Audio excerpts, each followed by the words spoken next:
반갑습니다.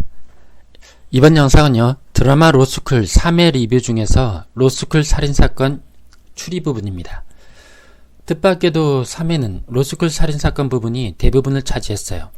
사이사이 양념처럼 미스테리 부분이 들어갈 줄 알았는데 의외네요.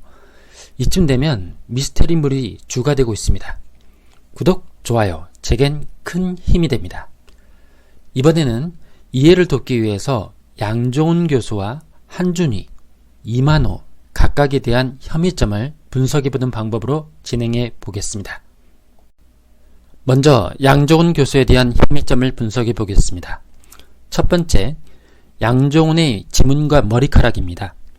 커피컵과 필로폰 봉지에서 양종훈의 지문이 나왔고, 서병주의 손에서는 양종훈의 머리카락이 발견된 것은 알고 보니 필로폰 중독이었던 서병주에게서 양종훈이 필로폰을 빼앗아 세면대에 버렸고, 마침 저혈당 쇼크가 온 서병주를 살리기 위해서 설탕을 탄 커피를 먹였던 것이었습니다.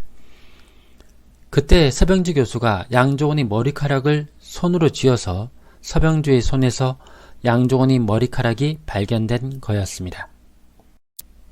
두 번째, 설탕 봉지 껍질입니다. 사건 후 현장에서 설탕 봉지 껍질을 보지 못했다고, 그 흔하지 않은 설탕 봉지 껍질이 사라졌다고 했습니다. 누가 치운 걸까요? 누군가 양종훈 교수에게 죄를 뒤집어 씌우려고 하는 것 같습니다. 세 번째, 양종훈의 사라진 운동화와 노트북입니다. 단순 도난 분실로 양종훈은 알고 있는데, 유승재가 노트북 가방 같은 것을 옮기는 장면이 있었습니다. 혹시 양종훈이 노트북일지도 모르겠네요. 네 번째, 사건 발생 하루 전에 끊은 보스턴행 편도 티켓입니다. 이건 해외로 도주하려고 했다기보다는 우연의 일치로 보이는 것 같습니다. 다섯 번째, 계단에서 발견된 서병주의 안경 코받침입니다. 따라서 계단에서 굴렀을 가능성이 있고, 사건 당일 서병주가 심각한 두통을 호소했다는 점에서 계단에서 구른 것이 사망 원인일 수 있는 거죠. 양종훈이 요청한 재부검이 진행되어서 사망의 원인이 바뀌면 양종훈은 풀려날 수 있게 되는 겁니다. 이번에는 한준희에 대한 혐의점을 분석해 보겠습니다. 첫 번째, 뺑소니 증거 동영상은 서병주의 메일을 이용해서 한준희가 보낸 것이었습니다. 양 교수가 마주친 한준희에게 너였어? 라고 묻는 것이 어떤 의미인지 궁금했는데, 주례동 뺑소니 사건 동영상을 보낸 사람이 서병주가 아닌 한준희 너였어? 라는 의미였던 걸로 보입니다. 2020년 10월 5일 사건 당일 오전 11시 10분 주례동 뺑소니 사건 동영상을 전송받은 양종훈이 서병주에게 전화 연락을 했지만, 준희가 알아버려졌으니 양종훈이 아는 것도 시간 문제야 라는 서병주의 말을 듣게 됩니다. 일부러 그랬다기보다는 우연히 종료 버튼이 안 눌러져서 듣게 된 걸로 보입니다. 누구한테 한 말이었을까요?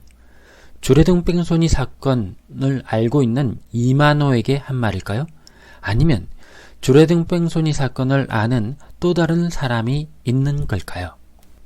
서병주가 뺑소니 증거 동영상을 메일로 보냈던 것인 줄 알았는데, 알고 보니 서병주의 메일을 이용해서 한준희가 보낸 것이었습니다. 2020년 8월에 한준희가 삼촌 서병주의 이메일에 접속해서 동영상을 보게 됐고, 뺑소니에 대한 진실도 알게 되면서 삼촌 서병주를 점점 미워하게 된 것이었습니다. 두 번째, 뺑소니 사건 현장에 있는 부동산에 한준희가 들렀습니다. 세 번째, 한준희가 119에 서병주가 계단에서 굴렀다고 연락한 녹음이 확인됐습니다. 네 번째, 계단에서 발견된 서병주의 안경 코받침입니다. 계단에서 굴렀을 가능성이 있겠죠? 그리고 그것을 신고한 사람이 한준희니까 한준희가 유력한 용의자가 되는 겁니다. 다섯 번째, 양종훈이 설탕이 든 커피를 마시게 했던 때와 비교해서 서병주 교수의 안경이 무태 안경에서 검은태 안경으로 바뀐 점입니다. 현장에서 한준이가 안경통을 숨기는 것을 서지호가 봤고 기숙사방을 함께 쓰는 서지호는 한준이가 침대 밑에 숨겨놓은 안경통을 가져가서 서병주의 안경을 직접 쓰고 양종훈의 명예를 가서 말을 합니다. 그리고는 한준이에게 안경을 돌려주지요. 6번째, 이만호도 한준이가 안경을 바꿔치기 한 것으로 의심하는 듯 합니다.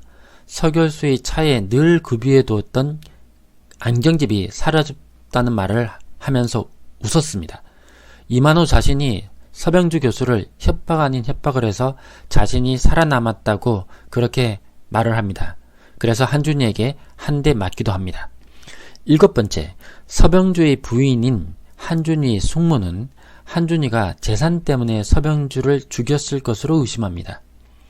진실을 밝히는 게 꼭 너야만 했니? 라면서 서병주 교수가 유언장에 조카 한준이에게 상속을 했다면서 상속을 포기하라고 하지만 한준이는 거부합니다. 이 숙모는 자식들 유학을 핑계로 외국에 살면서 바람을 피우고 있는 모양입니다. 8번째, 한준이는 뜻밖에도 이만호가 양종훈에게 수혈을 하려는 것을 막아섭니다. 양종훈은 수감 중에 자신이 감옥에 보냈던 재소자에게 칼을 맞았는데 희귀 혈액형으로 빨리 수혈을 받지 않으면 위독한 상태가 됐습니다. 때마침 이만호가 그 희귀 혈액형이라서 한준이에게 전화를 걸어서 양종훈에게 내 피를 줄까 말까 라고 하자 아무것도 하지 마요. 피도 주지 마 라고 말합니다. 뜻밖의 말인데요. 이만호를 미워하는 나머지 너의 그 더러운 피를 양종훈 교수에게 주지 말라고 한 것일 수도 있겠지만 한준이가 양종훈 교수를 미워할 어떤 다른 사연이 있는 걸 수도 있겠습니다. 마지막으로 이만호에 대한 혐의점을 분석해 보겠습니다. 첫 번째, 강솔 A가 전자발찌를 한 이만호의 행적을 확인해 보니 그는 사건 당시에 학교에 있지 않았습니다. 두 번째, 오히려 이만호는 강솔 A의 집 건너편에 살면서 강솔 A의 어린 동생인 강별을 계속 주시하고 있었습니다. 노리고 있는 것 같습니다.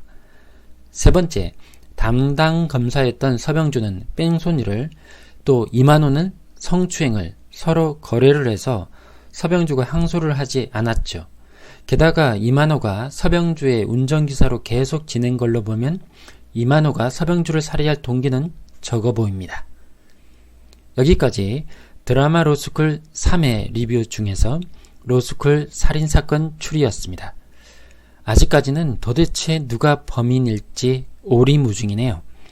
점점 사연이 얽힌 등장인물들이 나타나면서 더 예측하기 어려워지고 있습니다.